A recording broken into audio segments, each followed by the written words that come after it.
अगर आप ज़िंदगी से मायूस हो चुके हैं और अगर आपको लगता है कि आपका दुःख एक्सट्रीम तक पहुँच चुका है, अब ज़िंदगी में कुछ बाकी नहीं रह गया है, अब एक और दिन जीना मुश्किल हो रहा है, या फिर वो शख्स जो हमसे बहुत मोहब्बत करता है, जिसकी उम्मीदों पर हम खरा नहीं उतरे, अब उसका सामना करना हमारे लिए बहुत मुश्किल है, जबकि मरना आसान है।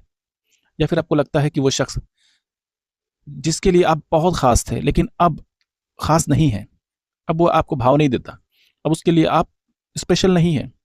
आप मर के उसे ये एहसास दिलाना चाहते हैं, मरने के बाद उसे यकीन हो जाएगा और उसे एहसास हो जाएगा कि मैं उसके लिए कितना वैल्यूएबल था। आप उसको एक गिल्ट में छोड़ना चाहते हो और आप सोचते हो कि आपके प्रॉब्लम्स का सिर्फ एक ही सॉल्यूशन है, मौत। तो आप जान जाएँ, ये आपकी गलतफ़हमी है। आप बिल्कुल ही गलत हैं। मरने के बाद प्रॉब्लम्स खत्म नहीं हो जाएँगे, बल्कि प्रॉब्लम्स की शुरुआत होगी। अल्लाह ताला छोड़ेगा नहीं। अल्लाह ताला ने आपको ज़िंदगी दिया है। अपनी ज़िंदगी आप खुद ही ख़त्म कर दे रहे हो, तो इसकी सज़ा आपको भुगतनी होगी। अल्लाह ताला ने फरमाया है कुरान अल करीम सूरह यूसुफ आयत नंबर 87 में कि अल्लाह की रहमत से कभी मायूस मत होना।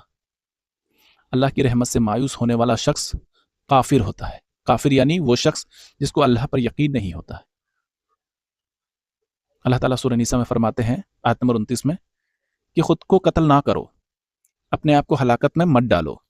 अल्लाह के रसूल मोहम्मद सल्लल्लाहु अलैहि वसल्लम फरमाते हैं सही अल बुखारी में 1365 नंबर हदीस में कि जो भी शख्स खुद की जान लेता है दुनिया में, उसको जहन्नुम में बार बार खुद की जान लेनी होगी, उसी तरीके से जिस तरीके से उसने दुनिया में खुद की जान ली होगी। यानी अगर किसी ने तीर से या फिर भाले से खुद को घोंप कर मार दिया हो, तो जहन्नुम में भी वो खुद की जान इसी तरीके से लेता रहेगा। यानी तीर या भाले से खुद को घोंपता रहेगा। या फिर कोई शख्स खुद ऊंचाई पर से कूद गया हो और जिसकी वजह से उसकी जान चली गई हो, तो जहन्नुम में भी उसको उसी तरीके से ऊंचाई पर ले जाया जाएगा और वहां से उसे फेंक दिया जाएगा।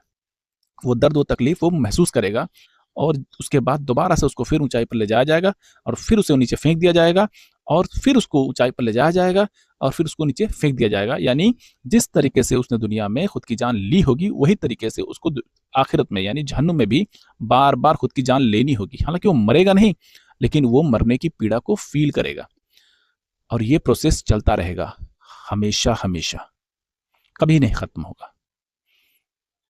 साथियों, ये वीडियो आप हर उस शख्स को शेयर कीजिए जिसके बारे में आप फिक्रमंद हो, जो आपका खास है, जिसके बारे में कहीं आपको ये खदशा हो कि कहीं वो कभी कोई ऐसी कदम ना उठाए जैसा उसे नहीं उठाना चाहिए।